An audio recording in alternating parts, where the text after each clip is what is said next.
Levy व्यवस्था 19 उसकी 9 से 18 आयत, नीति वचन 18 उसकी 8 आयत, नीति वचन 11 उसकी 13 आयत, याकूब 3 उसकी 5 से 10 आयत। अगर आप जीसस क्राइस्ट की लाइफ को देखेंगे तो आप ये नोटिस करेंगे कि प्रभु यीशु मसीह जब लोगों के साथ थे तो परमेश्वर ने एक लंबा समय लोगों को टीच करने में बिताया।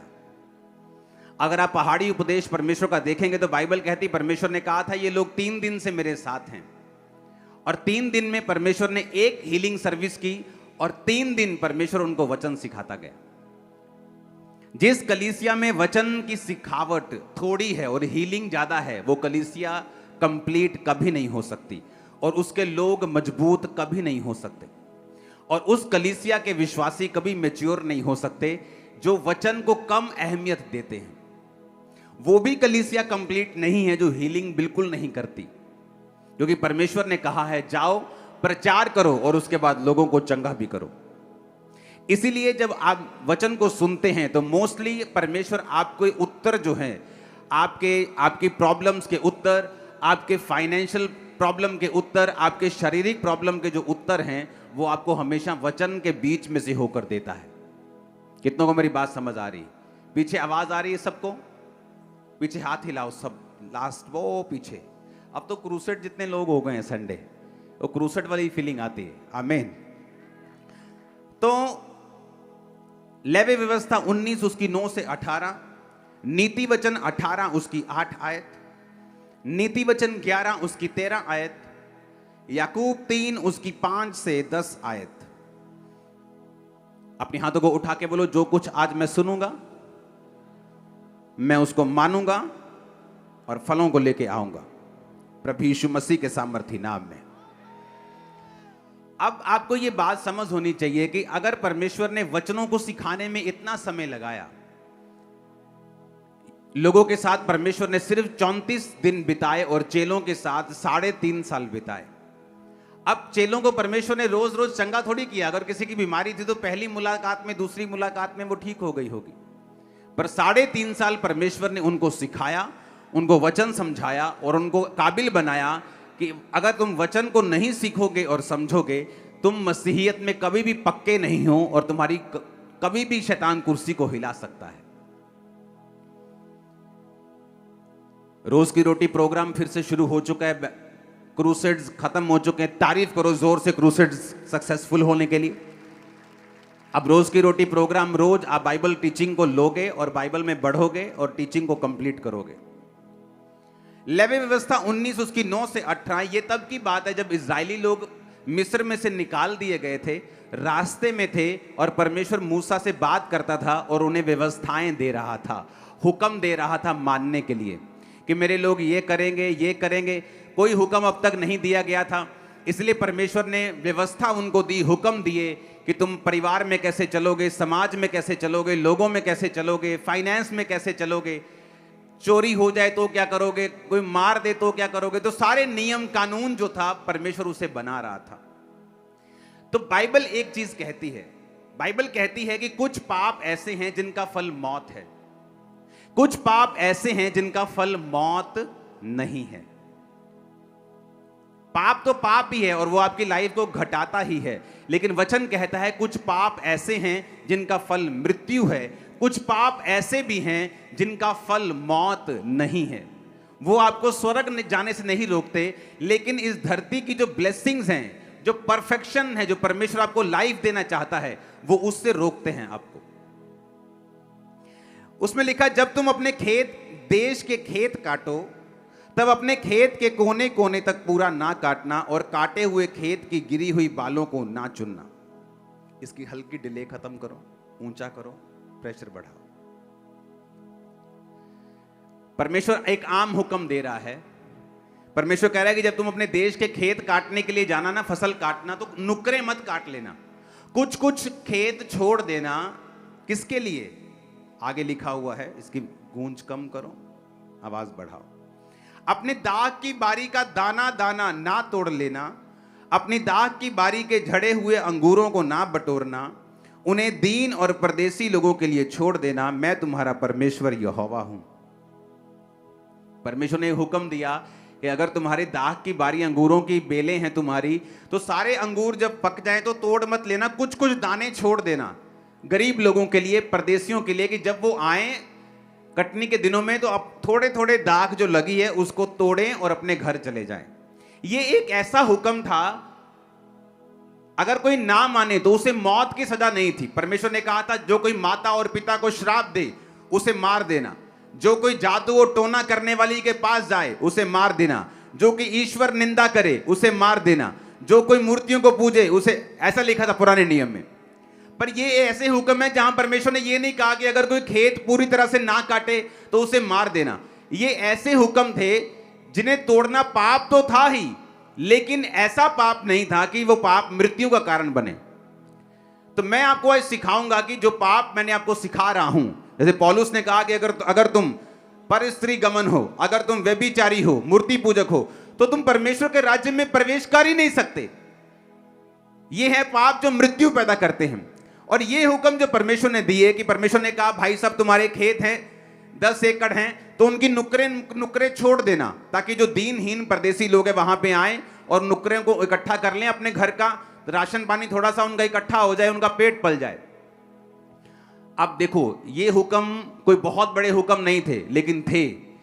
मैं आपको इसलिए ये कह रहा हूं कि ऐसे पाप जो बड़े हैं और ऐसे पाप जो छोटे हैं, ये दोनों आपकी लाइफ को इफेक्ट करते हैं और बुरी तरह से करते हैं। परमेश्वर का छोटे से छोटा हुक्म जो बाइबल में दिया गया है, चाहे वो टाइट देना हो, प्रेयर करना हो, माता पिता की आज्ञाओं को मानना हो, किसी के खिलाफ झूठी गवाही ना देना, कुछ भी हो, वो छोटे से छोटा हुक्म जो जीसस क्राइस्ट के मुंह से निकला, वो एक लंबा बड़ा असर आपकी लाइफ के अंदर पैदा कर सकता है। जब आप रूथ की स्टोरी को देखते हैं, आप गांव में बहुत सारे लोग रहते हैं, कितने लोग गांव से आते हैं, पिंडों से आते हैं, हाँ देखो आधे लोग होंगे। तो जब आप गांव में होते हैं तो आपको मालूम होता है कि आ वाला जमींदार जड़ा है ना, ये बड़ा कंजूस है। गांव वालों को पता होता है कि कुछ जमींदार ऐसे जो रोज लस्सी बांटते हैं फ्री में। मेरी बात समझ आ रही है कि नहीं? उनके घरों से लोग रोज लस्सी लेने के लिए जाते हैं फ्री में।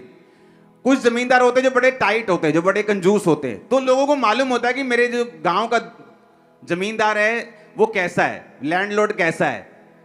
तो जब रूथ बोअज के खेत में वो चुगने के लिए गई, दाने चुगने के लिए गई, तो वो पता करके गई थी कि कौन सा खेत है जहां मैं जाऊं तो अपनी सास का पेट मेरा पल जाए। क्योंकि मजदूर से पूछता है कि भाई साहब काम कहां अच्छा मिलेगा, ये वाला मालिक अच्छा है, मजदूरी रोकता तो नहीं है, ये वाली दुकान अच्छी है, मजदूरी रोकती तो नहीं है, ये वाली कंपनी अच्छी है ना, मजदूरी खाती तो नहीं है। तो मजदूर का भाई होता है एक तरह से। तो वो बोअज के खेत में क्यों गई? क्योंकि बोअज, बाइबल कहती है, परमेश्वर के हुक्मों को मानने वाला व्यक्ति था।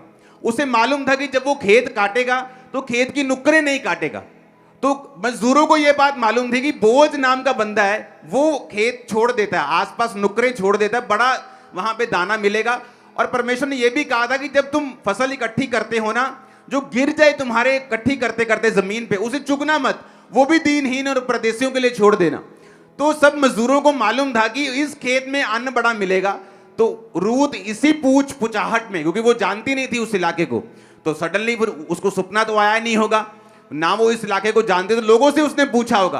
तो लोगों ने बोअज का खेत रिकमेंड किया कि वहां पे चली जा, तेरे को कुछ ना कुछ अब तेरी बूढ़ी सास के लिए तेरे लिए जरूर मिल जाएगा। अब देखो, एक हुक्म जो मृत्यु का कारण नहीं है, जो नहीं मानता, लालच कर जाते हैं लोग, मर नहीं जाते।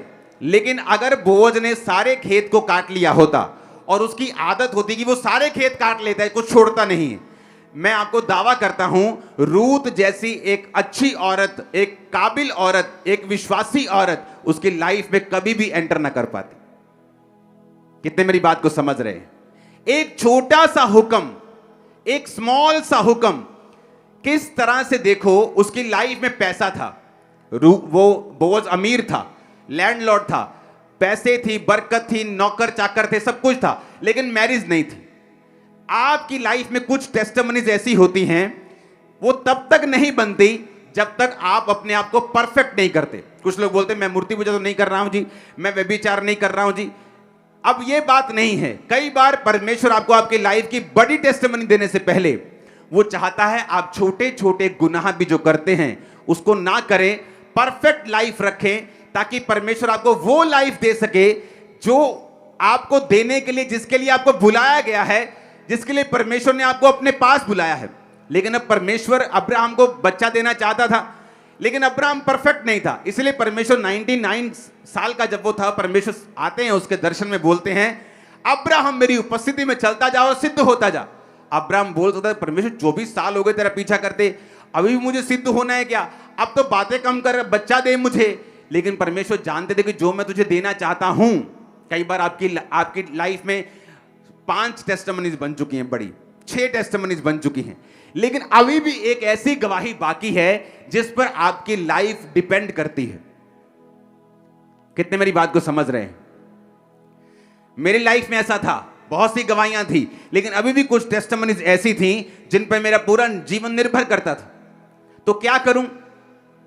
खींच आती थी, खिजाहट आती थी, गुस्सा आता था, प्रभु के ऊपर निकालता था, प्रेयर बंद कर देता था, ड्रामे चलते थे, कोई फायदा नहीं होता था, फिर से दोबारा उसी प्रेजेंस में आना पड़ता था, कुड़कुड़ाकर अपनी ब्लेसिंग को मैं लेट करता था। तो परमेश्वर ने मुझे सिखाया कि मुझे परफेक्ट होना पड़ेगा, मुझे सीधा चलना पड़ेगा, मुझे धीरज रखना पड़ेगा, मुझे आत्मा के फलों को बनाना पड़ेगा, मुझे छोटे हुक्मों से लेकर बड़े हुक्मों को मानना पड़ेगा, ताकि वो आशीष मेरी लाइफ में जब आए तो वो कंप्लीट हो जाए। कितने मेरी बात को समझ रहे हैं? अब देखो, है छोटा सा हुक्म, परमेश्वर ने ऐसे ही बोला मूसा को कि जब दाख इकट्ठी करना तो सब इकट्ठी मत कर लेना, जब खेत काटना सारे मत काट लेना। अब एक धर्मी बंदा जो प्रभु से प्यार करता है, मैं आपको दावा करता हूं, वो छोटी आज्ञा हो बड़ी आज्ञा हो, वो उस आज्ञा को कभी भी तोड़ता नहीं, कभी भी नहीं ब्रेक करता, उस आज्ञा को कभी भी तोड़ता नहीं, छोटी हो चाहे बड़ी हो। लेकिन जो नॉन सेंसिटिव, अनसेंसिटिव लोग होते हैं, जिनको सेंस नहीं होती, जो आत्मिक डफर होते हैं, उनको मतलब नहीं है, वो छोड़ते कोई नहीं, परमेश्वर साडे नाल ही है, वो कोई नहीं, चिंता नहीं करनी, और अब माफ करने वाला परमेश्वर, वो है माफ करने वाला। लेकिन पता नहीं कौन सी छोटी एक आदत है तुम्हारी बुरी, जो तुम्हारी लाइफ की एक बड़ी गवाही को रोक के बैठी। वो आदत छोटी सी हो सकती, गाली निकालना हो सकती, चुगली करना हो सकती, छोटी आदत, लेकिन तुम्हारी बड़ी गवाही को रोक के बैठी। मैं आपको बता रहा हूं, परमेश्वर कई बार आपकी लाइफ की बड़ी गवाहियां छोटे हुक्मों के पूरा होने के साथ जोड़ के रखता है, ताकि आपको यह बात समझ जरूर आए कि जिस तरह बड़े हुक्मों को मानना जरूरी है, छोटे हुक्मों को मानना भी उतना ही जरूरी है, क्योंकि आपकी कई लाइफ की बड़ी गवाहियां उन हुक्मों के साथ जुड़ी हुई होती हैं। कितने इन बातों को समझ रहे हैं? बोझ छोटे हुक्मों को मानता था, उसी वजह से उसे थोड़ी मालूम था, वो तो मानता था। जो टाइट देने वाले लोग हैं वो लालची थोड़ी हैं कि मुझे परमेश्वर 100 गुना देगा। ये कोई बिजनेस कर रहे हो क्या तुम? ये कोई परमेश्वर के साथ तुम्हारा बिजनेस चल रहा है कि तुम 100 दोगे तो वो तुम्हें 100 गुना करके 10,000 वापिस करेगा? नहीं, जो खुदा से प्यार करने वाले लोग हैं, आउट ऑफ लव, प्रेम के कारण, खुदा से प्यार के कारण, वो छोटे और बड़े सब प्रकार के हुक्मों को मानते हैं। और परमेश्वर का वचन पूरा होता है, तूने जो मुझसे प्यार किया है इसलिए मैं तुझको छुड़ाऊंगा। वो आपको छुड़ाने जा रहा है चर्च, आपके परिवार को बड़ी रीति के साथ छुड़ाने जा रहा है। आमीन ऊंचा चाहिए। अब देखो आगे क्या लिखा 11 आयत में, तुम चोरी ना करना, एक दूसरे से कपट ना करना और झूठ ना बोलना। आज्ञाएं हैं, लोग तोड़ते हैं, छोटी छोटी बात पे झूठ बोलते हैं। हाँ किथे आ गया तू? मैं आ गया जी, बस नकोदर जंग पहुंच गया, अभी घर से निकले। ये भी झूठ है। आपको लगता है ये छोटा झूठ है, लेकिन कई बार ये चीजें आपकी बड़ी बरकत को रोक के रखती हैं और आपको मालूम भी नहीं होता। और छुट्टी कर ली तू, मैं बीमार सी जी, मैं ठीक नहीं सी। सीधा बोलो भुआ के लड़के की शादी थी, सीधा बोलो घूमने जाना था, सीधा करो दिल नहीं कर रहा था जी, मैं थोड़ा सा रेस्ट कर रहा था। जब तक तुम सीधा स्पष्ट नहीं बोलोगे, परमेश्वर तुम्हें बरकत नहीं देगा। अब्राहम की लाइफ में कोई बहुत बड़ा गुनाह नहीं था जब परमेश्वर ने कहा अब्राहम मेरी उपस्थिति में चलता जा और सिद्ध होता जा। अब्राहम कोई दूसरे परमेश्वर को मानने वाला बंदा नहीं था, कोई व्यभिचारी नहीं था, लेकिन उसकी लाइफ में छोटी छोटी कुछ चीजें होंगी जो उसकी बरकत को रोक रही होंगी। परमेश्वर ने कहा तो अब्राहम सिद्ध होता जा। अगर मैं आपको बोलूं कि भाई अपनी कमियों को छोड़ दे, तो आप नहीं बोलेंगे, अगर आप वचन को समझते हैं कि कौन सी कमी। अगर आप जीसस क्राइस्ट को 20 साल से जानते हैं, अगर मैं आपको बोलूं आपकी अपनी कमियों को छोड़ दे, आप बोलेंगे ठीक है जी, मैं पूरी कोशिश करता हूं, क्योंकि आपको मालूम है आपकी कमी कौन सी है। अगली आयत, तुम मेरे नाम की झूठी कसम खाकर परमेश्वर का नाम अपवित्र ना करना। बात बात पे कसम खाना, मैंने प्रभु दी सोन लगे, नहीं बाइबल ते हाथ रख दिया, मैं बाइबल ते हाथ रख देना। बार बार परमेश्वर की कसम खाना उसको अपवित्र करने के बराबर है। जिसको आपका यकीन नहीं है कि आपने बोला कि ओके लीव इट, कसम खाना सही नहीं। एक दूसरे पे अंधेर ना करना, ना एक दूसरे को लूटना। मजदूर की मजदूरी तेरे पास रात सवेरे तक ना रहने पाए, किसी की मजदूरी को मत रखना। बहरे को श्राप ना देना, अंधे के आगे ठोकर ना रखना। अपने परमेश्वर का भय मानना, मैं यहोवा हूं। न्याय में कुटिलता ना करना, कंगाल का ना तो पक्ष करना, ना बड़े मनुष्य का मुंह देखकर विचार करना। एक दूसरे का न्याय धर्म से करना।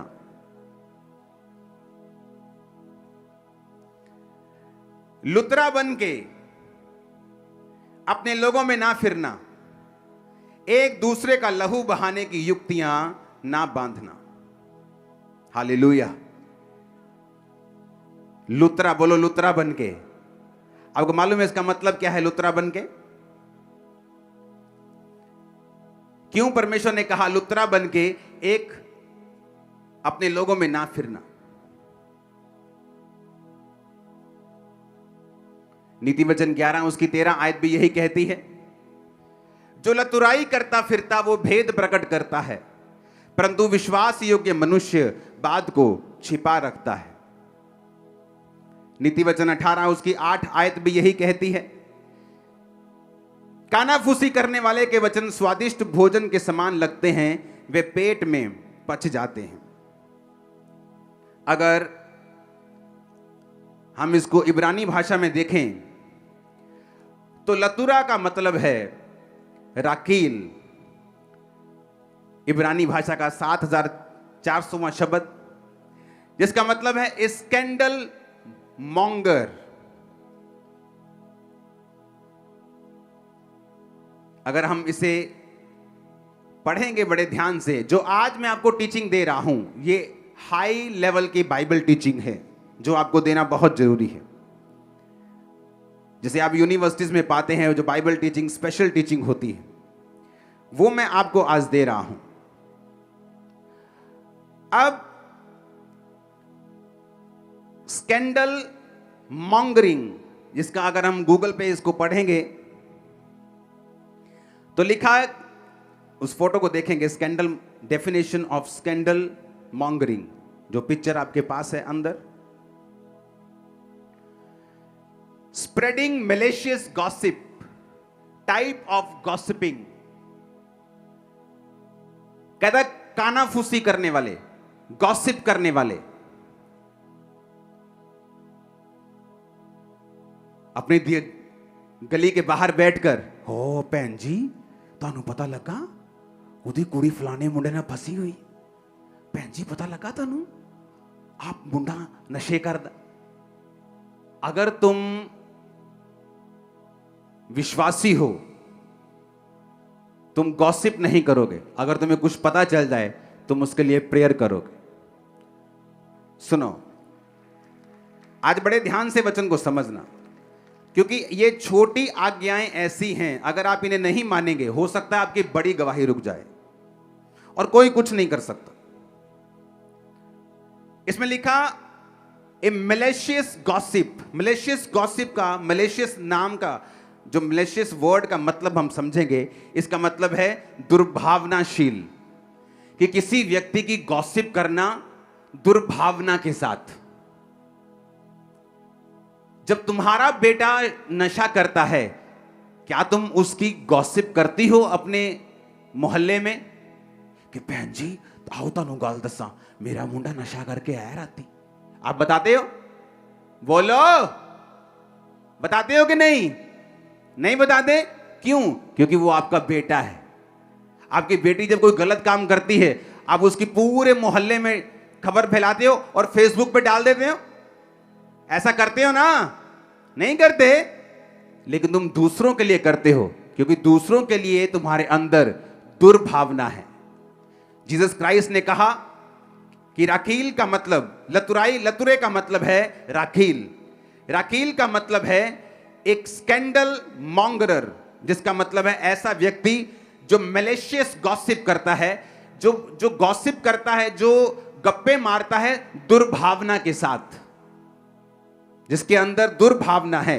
क्योंकि मैं आपको एक चीज बताना चाहता हूं,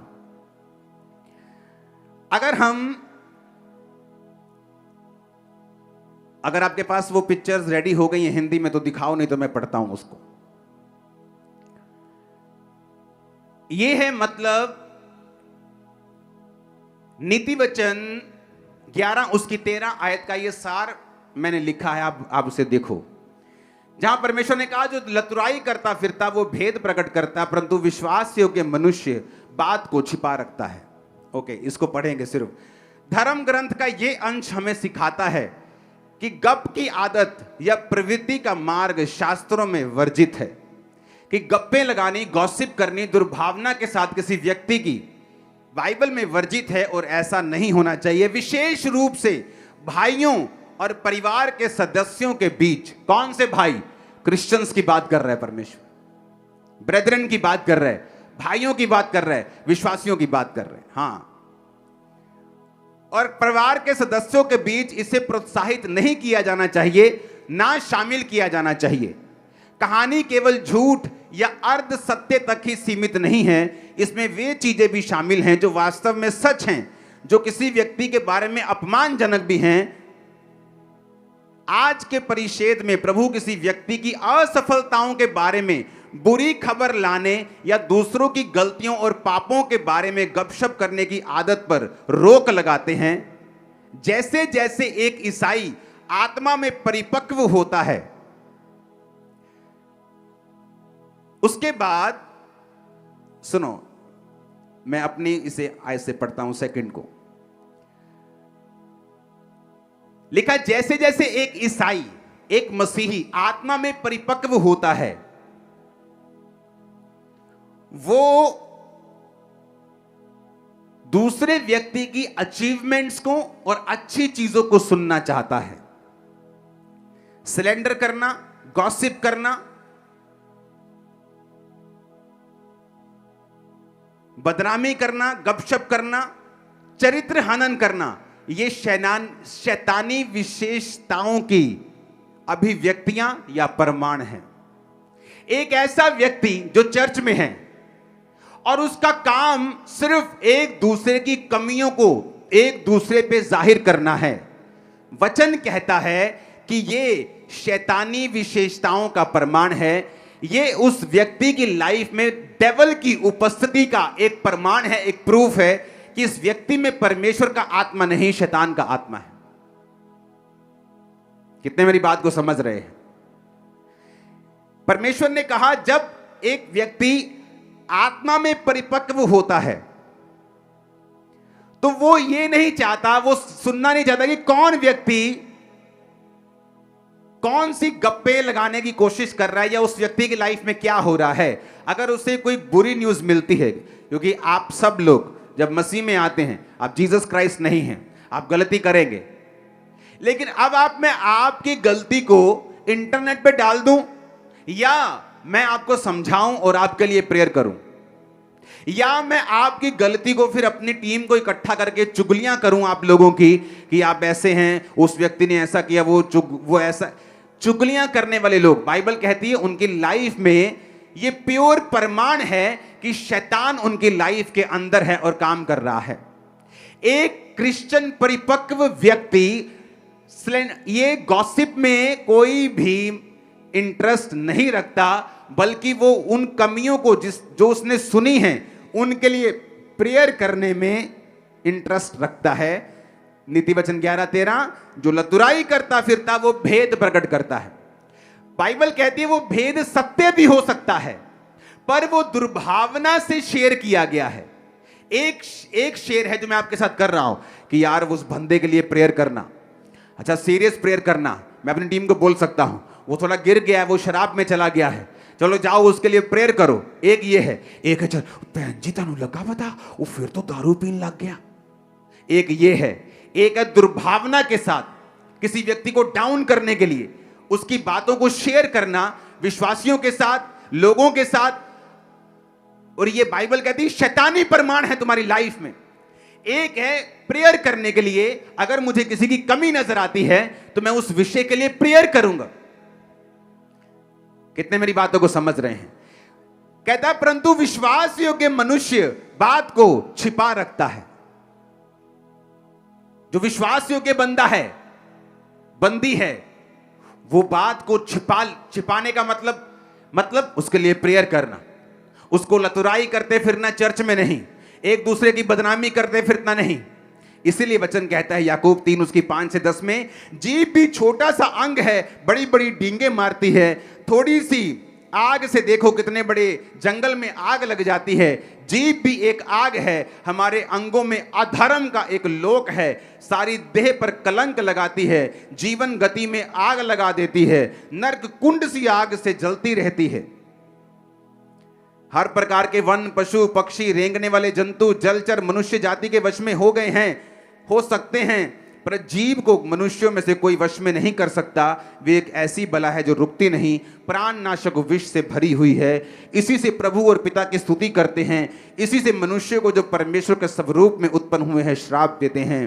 हे मेरे भाइयों, एक ही मुंह से धन्यवाद और श्राप दोनों निकलते हैं, ऐसा नहीं होना चाहिए। उसने कहा जीव तुम्हारे जीवन में अधर्म का लोक है, नरक कुंड की आग से जलती रहती है। जो व्यक्ति इसको काम में लाना नहीं जानता वो इसका फल पाएगा। कितने इन बातों को समझ रहे हैं? अब आपको यह बात समझ आनी चाहिए कि ये बातें ऐसी नहीं हैं कि आपको नरक में ले जाएंगी, पर मैं आपको दावा करता हूं ये बातें ऐसी हैं जो इस दुनिया में आपके लिए प्रभु ने रखा हुआ है, कभी आप तक नहीं पहुंचेगा। मैं आपको बता रहा हूं आने वाले 10 साल में लोग यहां खड़े होंगे टेस्टिमनी देने के लिए कि मैं ऐसी थी और मेरी लाइफ में देखो परमेश्वर ने क्या किया। आप देखना, लोग गवाही देंगे कि मेरी लाइफ में मैंने कुछ हासिल नहीं किया, मैं कहीं नहीं पहुंची, मैं जीरो से भी नीचे चली गई हूं, क्योंकि मेरे जीवन में ये आदत थी। आप देखना, मैं आपको प्रोफेटिक वर्ड दे रहा हूं, ये गिरेगा नहीं, मैं आपको बता रहा हूं। वचन जब हमें नहीं मालूम होता, आपने मुझे कभी भी किसी पास्टर की चुगली करते नहीं देखा होगा। पास्टर मीटिंग्स में मैं बहुत कम निकलता था ताकि मैं किसी की चुगली ना करूं, ना सुनूं, ना फालतू बात करूं, ना सुनूं, ना देखूं, अपना काम करूं, अपनी प्रेयर करूं, अपने लोगों के लिए प्रेयर करूं, अपने लोगों को बचाऊं, अपनी कॉलिंग को पूरा करूं, जो काम खुदा ने दिया उसे करूं। एक ही मुंह से लेकिन हम परमेश्वर को धन्यवाद करते हैं, वर्शिप करते हैं, गीत गाते हैं, हालेलुया, आमीन। जैसे जब चर्च कंप्लीट हो जाती है आमीन हो जाता है, बहन जी तुम लगा बता, नाली शुरू। तो परमेश्वर ने कहा ये दो मुंहा सांप की तरह क्या कर रहे हो? एक मुंह से धन्यवाद करते हो, दूसरे मुंह से उसी भाई की, उसी बहन की जो प्रभु के स्वरूप में है उसकी निंदा करते हो। उसने कहा लतुरा बन के अपने लोगों में ना फिरना, एक दूसरे का लहू बहाने की युक्ति ना बांधना, मैं यहोवा हूं। 16 आयत। 17 आयत, अपने मन में एक दूसरे के प्रति बैर न करना, अपने पड़ोसी को अवश्य डांटना, नहीं तो उसका भार तुझ पर बना रहेगा। बहुत कम लोग हैं जो डांटने की ताकत रखते हैं, लेकिन बाइबल में लिखा है, फिर से पढ़ेंगे, लतुराई का मतलब इब्रानी भाषा में 7400 शब्द। राकील का मतलब है स्कैंडल मॉन्गर, और उसके बाद स्लेंडर, कैरी टेल्स और टेल बीरर। टेल बीरर को जब हम पढ़ते हैं, गूगल पे पढ़ेंगे टेल बीरर के शब्द को, उसमें लिखा टेल बीरर वो आदमी है जो सीक्रेट्स जाहिर करता है दूसरे लोगों के ऊपर, आपके सीक्रेट्स। ये एक ऐसा व्यक्ति है चर्च में, बाइबल कहती है ये इनडायरेक्टली शैतान का दूत है। और शैतान उसे इस्तेमाल कर रहा है। कुछ लोगों की आदत होती है, मैं आपको बता रहा हूं, बहुत से पास्टर्स ऐसे लोगों के साथ ग्रसित हैं, बहुत सी सेवकाइयां ऐसे लोगों के साथ ग्रसित हैं। आपके साथ कुछ लोग होते हैं ऐसे जो खुद कहीं नहीं जाते, पर आपके साथ के लोगों को हमेशा डिस्करेज करते हैं। खुद कहीं नहीं जाना उन्होंने, लेकिन साथ वाले लोगों को कभी मालूम नहीं होता कि ये लोग क्या कर रहे हैं। और जब आप आत्मा में बढ़ते हैं और ऐसे लोगों को आप निकालते हैं, लोगों को समझ आती है, अच्छा ये व्यक्ति शैतान का दूत था, ये शैतान की विशेषताओं का एक प्रमाण था इसके अंदर, और जब ये गया सब कुछ सेट हो गया। और जिन व्यक्तियों को ऐसे लोग डिस्करेज करते हैं, उन व्यक्तियों का हाल देखो जाके क्या होता है। जब वो निकल जाते हैं, बुरे हाल होते हैं, बुरे हाल, बताने योग्य नहीं। डेथ्स होती हैं घरों में, ऐसी चीजें होती जो बताने वाली भी नहीं, और उन्हें मालूम नहीं कि एक छोटा सा गुनाह जो तुम्हारे शरीर में, तुम्हारी लाइफ में है, किसी की लाइफ को कितना बड़ा इफेक्ट कर सकता है। क्योंकि जो परमेश्वर का जन है वो कभी इफेक्ट नहीं होता। एक बाप 100 बच्चे चाहे तो जन्मा सकता है, 100 बच्चे मिलकर बाप पैदा नहीं कर सकते। हालेलुया। चाहे वो 100 के 100 डॉक्टर और इंजीनियर और बड़े बड़े बिजनेसमैन क्यों ना। पलटा ना लेना, अपनी बदला लाने ना, खुदा ने कहा 18 आयत। अपने जाति भाइयों से बैर मत करना, एक दूसरे से अपने समान प्यार करना, मैं यहोवा। आमीन। परमेश्वर ने कहा एक मॉन्गर मत बनो, टेल बिरर मत बनो, लतुराई करते मत फिरो चर्च में, गॉसिप मत करो, एक दूसरे पे अंधेर मत करो। नीति वचन 18 उसकी 8 में लिखा, कानाफूसी करने वाले के वचन स्वादिष्ट भोजन के समान लगते हैं, वो पेट में पच जाते हैं। कानाफूसी करने वाले के लिखा जो वचन होते हैं ना, बड़े टेस्टी लगते हैं, सुनने में मजा बड़ा आता है, लेकिन बाद में उसका असर जो है वो बुरा है। सुनाने वाला भी श्रापित है और सुनने वाला भी इफेक्टेड है। और जब ऐसी कमियां हमारी लाइफ में होती हैं, तो जो परमेश्वर कई बार जो करना चाहता है, ऐसा नहीं कि हम स्वर्ग नहीं जाएंगे, स्वर्ग चले जाएंगे, ये मैं गारंटी देता हूं, पर जो प्रभु करना चाहता है वो नहीं होगा, ये भी गारंटी देता हूं। वो परफेक्ट लाइफ जो खुदा देना चाहता है नहीं होगी। तुम जहां मर्जी चले जाओ, जो परमेश्वर का प्लान है वो ए ही है, एक ही है, वो अलग अलग नहीं है। अगर वहां फेल तो सब जगह फेल, मैं आपको बता रहा हूं। जब हम अपनी लाइफ में वचनों को सीरियसली लेना शुरू करते हैं, मोस्टली मैं ये जो वचन है, ये डीप वचन है, आपको रोज की रोटी प्रोग्राम में बताता हूं, तो आपको मालूम होना चाहिए आज संडे है तो कल छुट्टी है, मंगलवार से रोज की रोटी प्रोग्राम स्टार्ट है। सिर्फ एक छुट्टी होती, मीटिंग के अगले दिन छुट्टी होती, उसके बाद आप उसकी रोज की रोटी को सुनते हैं और बरकत को पाते हैं। कितने मेरी बात को समझ रहे हैं? अगर ये वचन आपने नहीं समझे तो सब कुछ व्यर्थ है। आप आमीन आमीन बोल के थक जाएंगे, आप बोलेंगे मेरी लाइफ में एक काम क्यों नहीं हो रहा, क्योंकि ये ऐसी चीजें हैं जो आपकी लाइफ को परफेक्ट होने से रोकती हैं। और कुछ ब्लेसिंग्स ऐसी हैं, जब तक आप उन चीजों को हासिल नहीं करते, आत्मा में परफेक्ट नहीं होते, आपकी लाइफ में कभी एंटर नहीं करते। एक असली मसीही व्यक्ति गॉसिप सुनने से उत्तम यह समझता है कि जिस व्यक्ति की लाइफ में उसको कमी नजर आती है, उस व्यक्ति के लिए वो प्रेयर करेगा। हालेलुया। ऊंची आवाज में बोलो हालेलुया, ऊंची आवाज में हालेलुया।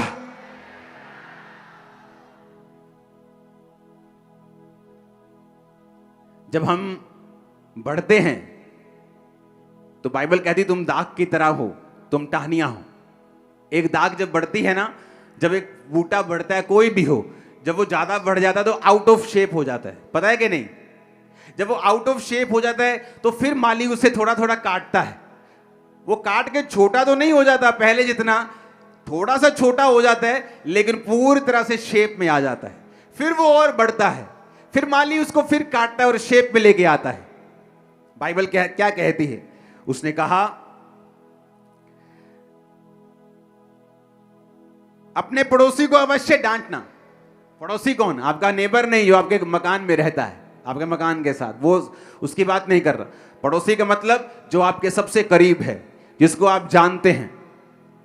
मुझे याद है जब मैं अपने स्पिरिचुअल फादर के पास नाइजीरिया में जाया करता था, तो वहां पे अच्छी तरह से मेरी धुलाई होती थी, आत्मिक धुलाई।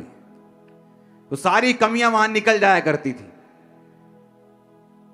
तुम्हारी लाइफ में एक भी जन ऐसा नहीं है जो तुम्हें डांट सके। जिसको बाप ने नहीं डांटा, मेंटर ने नहीं डांटा, उसको दुनिया ने डांटा है, उस दुनिया ने उसको मारा है। जिसने बाप की मार खाई है, उसने दुनिया को नचाया है अपने इशारों पर। मैं आपको बता रहा हूं, उसको दुनिया नहीं नचा सकी, उसको दुनिया घुमा नहीं सकी, उसको दुनिया मार नहीं सकी। तुम्हारी लाइफ में एक बंदा भी ऐसा नहीं है जिसकी तुम डांट खा सको। शर्म आनी चाहिए। बाइबल कहती है चुगलियां करने वाले लोग, गॉसिप करने वाले लोग। फिर से पढ़ेंगे उस हिंदी के पदों को, उस बाइबल टीचिंग को पढ़ेंगे फिर से। धर्म ग्रंथ का ये अंश, कौन सा अंश? नीति वचन 11 उसकी 13 आयत को पढ़ेंगे साथ साथ। जो लतुराई करता फिरता वह भेद प्रकट करता है, परंतु विश्वास योग्य मनुष्य बात को छिपा रखता है। ये वाला अंश की बात कर रहा है। धर्म ग्रंथ का ये अंश हमें सिखाता है कि गपशप, गॉसिप करने की आदत, चुगलियों की आदत या प्रवृत्ति का मार्ग शास्त्रों में वर्जित है। बाइबल में इसका वर्जित मतलब मना है, और ऐसा नहीं होना चाहिए। विशेष रूप से भाइयों, परिवार और परिवार के सदस्यों के बीच इसे प्रोत्साहित ना किया जाए, ना शामिल किया जाए। कहानी, गपशप की कहानी केवल झूठ और अर्ध सत्य तक सीमित नहीं, इसमें वो चीजें भी शामिल हैं जो सच्चाई हैं। गॉसिप करने वाला जरूरी नहीं झूठ बोलेगा, वो सच भी बोल सकता है, पर है वो शैतानी, है वो झूठा। उसका ओरिजिन, उसका जन्म शैतान से हुआ है। कितने मेरी बातों को समझ रहे हैं? और इसी वजह से जब लोग जो बाइबल के पदों को नहीं समझते, ऐसे लोगों से जब मेल मिलाप करना शुरू करते हैं, वो गिर जाते हैं। अब आगे पढ़ेंगे।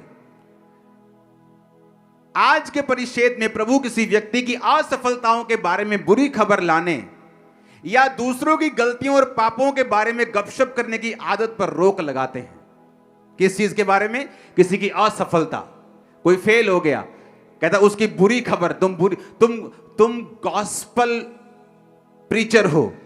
गॉस्पल का मतलब क्या होता है? Good news. तुम जीसस क्राइस्ट के प्रीचर हो, पर तुम शैतान के बन गए। क्यों? तुम बुरी खबर लाने वाले हो, दूसरों की बुरी खबर। असफलताएं, किसी की लाइफ में क्या हो रहा है, कोई मर गया, कोई लुट गया, उसके बारे में तुम ज्यादा अपनी बातों को फैलाते हो और गुड न्यूज कम फैलाते हो। उसने क्या कहा कि प्रभु किसी की असफलताओं के बारे में बुरी खबर लाने या दूसरे की गलतियों और पापों के बारे में गपशप करने की आदत पर रोक लगाते हैं। कि प्रभु ने रोक लगाई है। अगर हम इन बातों को नहीं समझेंगे, इन बातों को नहीं जानेंगे, हमारा फिर कुछ नहीं हो सकता।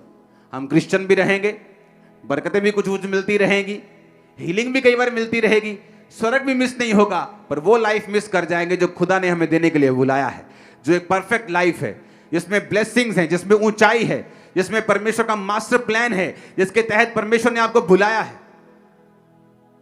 ऊंची आवाज में हालेलुया बोलो। फिर से पढ़ेंगे उस हिंदी के उस अंश को। पहले हाँ, कि धर्म ग्रंथ का यह अंश हमें सिखाता है कि गपशप की आदत या प्रवृत्ति का मार्ग शास्त्रों में वर्जित है और ऐसा नहीं होना चाहिए, विशेष रूप से भाइयों और परिवार के सदस्यों के बीच। कि विशेष रूप से क्रिश्चियंस, मसीही लोग, वो किसी भी डिनोमिनेशन से क्यों ना हो, किसी भी मिशन से क्यों ना हो, वो कैथोलिक हो, वो CNI हो, वो पेंटिको, किसी भी तरह के क्यों ना हो, परमेश्वर ने कहा उनके बारे में गपशप करने की आदत, उस पर रोक लगाता है परमेश्वर। जैसे जैसे एक ईसाई परिपक्व होता है, उसके दिल में मनुष्यों की गवाही सुनने की इच्छा ज्यादा होती है और उनकी असफलताओं के बारे में वो नहीं सुनना चाहता। अब आप देख लो, आप परिपक्व हो या आप अभी भी बच्चे हो, बदनामी करना, गपशप करना, कहानियां सुनाना, चरित्र हनन करना, ये शैतानी विशेषताओं की अभिव्यक्तियां और प्रमाण हैं। मेरा बिलीव है कि आप इन वचनों को समझ गए होंगे और मंगलवार को ये वचन मैं कंटिन्यू रोज की रोटी में जाहिर करूंगा। और मैं आपको बता रहा हूं, आप सेम नहीं होंगे जब इन वचनों को आप सुन लेंगे और मान लेंगे। प्रभु बोझ ले लिया ना, बस डर के लेना आज, और प्रभु को बोल देना कि आज से ये कमी खत्म होगी मेरी लाइफ में, कभी नहीं होगी। आमीन। आप जानते क्यों लोगों के घरों में बीमारियां रहती? यहां प्रभु बोझ ले लेना, प्रभु बोझ लेने के बाद अपनी चुगलियां शुरू। और बाइबल कहती है इसलिए तुम बीमार हो, तुम रोगी हो, तुम निर्बल हो, क्योंकि तुमने परमेश्वर की देह को बिना पहचान के लिया। कौन है खुदा की देह? तुम खुदा की देह हो, मैं खुदा की देह हूं। वॉलंटियर खुदा की देह है, तुम खुदा की देह हो। कोई नाक है, कोई कान है, मैं मुंह हूं, मैं बोल रहा हूं। कोई कान है, कोई टांग है, कोई सुसमाचार दे रहा। हर बंदा परमेश्वर की देह के अंदर है। अलग अलग काम हम कर रहे हैं, लेकिन उसकी देह के मेंबर हैं, उसी के देह के अंग हैं। जब एक अंग दुख मनाता है तो दूसरा अंग सुखी कैसे हो सकता है? और इसीलिए कलीसिया में बीमारियां हैं, कलीसिया में कमजोरियां हैं, क्योंकि कलीसिया इन वचनों पे नहीं चलती। उसे हीलिंग से अपनी मतलब है, हीलिंग ले ली सब ठीक है, हीलिंग ली पैसा बोया सब ठीक है। ऐसा नहीं है। परमेश्वर सिर्फ यहीं तक सीमित नहीं है, वो आगे बढ़ना चाहता है आपकी लाइफ। आमीन। अपने काम से मतलब रखें, प्रेयर से मतलब रखें, फास्टिंग से मतलब रखें, अपनी लाइफ से मतलब रखें कि आपने प्रेयर की कि नहीं की। दूसरों से क्या लेना देना? कई बार गलती क्या करता है इंसान, जब एक विश्वासी को कोई पाप में देखता है, हो सकता है उसी रात उसने तौबा कर ली हो, लेकिन आप वो पाप अभी तक फैला रहे हैं और परमेश्वर के सामने वो धर्मी हो गया क्योंकि रात को उसने तौबा कर ली, लेकिन आप उसके पाप को अब तक डिस्कस कर रहे हैं। आप एक शैतानी व्यक्ति हैं और आपको सजा देगा परमेश्वर। आप मेरी बात को समझ रहे कि नहीं? जब आप उस व्यक्ति की बात कर रहे हैं, सिलेंडर कर रहे हैं उसको, आप टेल बीरर हैं, आप मैलिशियसली, आप दुर्भावना से उसकी बातों को शेयर कर रहे हैं, खुदा पूछता है ये किसकी बात कर रहा है? ये तो वो वाला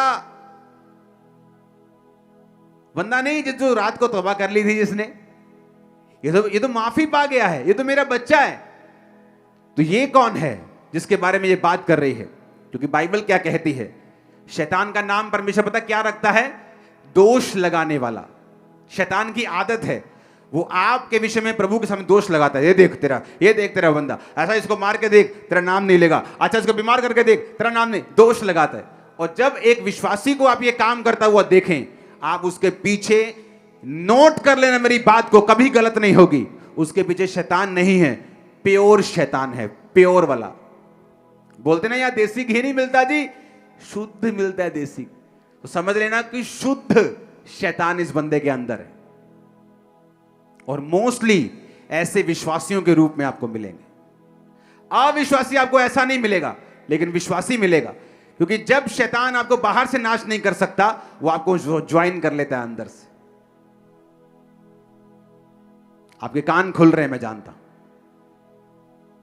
आमीन। और जब आप इन बातों को समझ जाएंगे, आप कभी धोखा नहीं खाएंगे। आप अपने काम से मतलब रखेंगे। आप ये समझ जाएंगे कि जो चीज सही नहीं, मुझे उसके लिए प्रेयर करनी है, जो सही है उसके लिए थैंक्स करना है। हालेलुया। ऊंची आवाज में बोलो हालेलुया। घर में जब तुम्हारा बाप तुम्हें पीटता है, शराब पीता है, या कोई दिन तुम्हें उसने कहा नहीं ऐसा नहीं करेंगे, तो तुम इंटरनेट पे नहीं डालते हो। तुम पूरे मोहल्ले में जाके नहीं बोलते मेरा बाप बुरा व्यक्ति है, क्योंकि वो तुम्हारा परिवार का हिस्सा है। लेकिन जब कलीसिया में हम कहते हैं कि ये मेरा परिवार है, तब वो परिवार का वो वैल्यू कहां गई जो तुम्हारे घरों में है? तब वो कहां गई? क्योंकि तुम मुंह से बोलते हो, तुम्हारा दिल दूर है। तुम फेक आदमी हो, तुम एक फेक औरत हो, और प्रभु तुम्हें इसकी सजा देगा। और इसी कारण बहुत से विश्वासी आपको बीमार मिलेंगे। ना तो वो पाप कर रहे हैं, ना वे विचार कर रहे हैं। फिर ऐसा क्यों है? क्योंकि ये चीजें आपकी लाइफ में शैतान का एक पॉइंट कांटेक्ट बन जाता है जहां से वो एंट्री मारता है और काम करता है।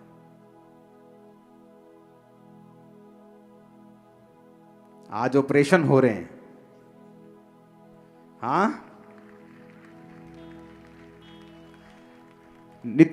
याकूब 3:6, जीभ भी एक आग है, हमारे अंगों में अधर्म, देखो क्या कहते हैं, अधर्म, धर्म का लोक नहीं, अधर्म, नरक कह रहे हैं उसको, जीभ को।